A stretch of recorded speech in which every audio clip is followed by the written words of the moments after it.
the drone is spraying a 2-kilometer side within just 5 minutes, and it will take just one drone. Then I think that with our current situation, looking at the water bodies we have, where we need about 5 people to do the same work, and I think the drone can help and cover the entire land without stress.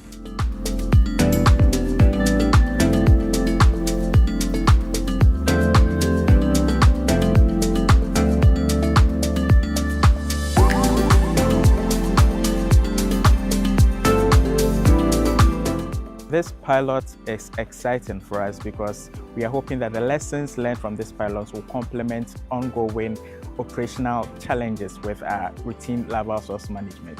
For instance, we have challenges with accessing these vast wetlands, which are very productive for Anopheles mosquito breeding. The lessons will help us integrate it into our routine LSM implementation. This new work will provide us with evidence, looking at how we can use drones for mapping and spraying, and also the utility of this technology, especially in the rainy season. So as partners, we are all keen to see the key evidence we can generate from this that can support the work we do to support malaria elimination in Ghana in general.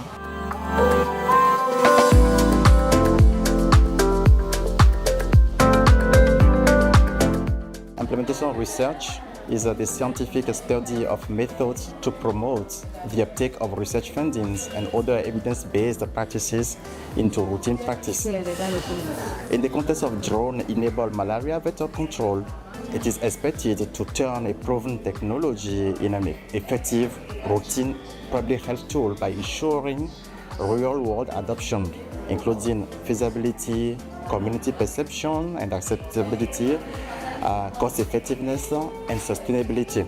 What makes me very excited is that this is the very first time we are doing end-to-end projects, not just drone mapping, not just risk classification, not just zoning. This time we are doing drone-based spraying, so we get to evaluate the project from start until the end. It's a great opportunity to collaboration with ADP, UNDP GHIT, and also WHO and SORA Technology for this time. I believe this will be very helpful for the community to prevent malaria, which is a very difficult situation for Ghana.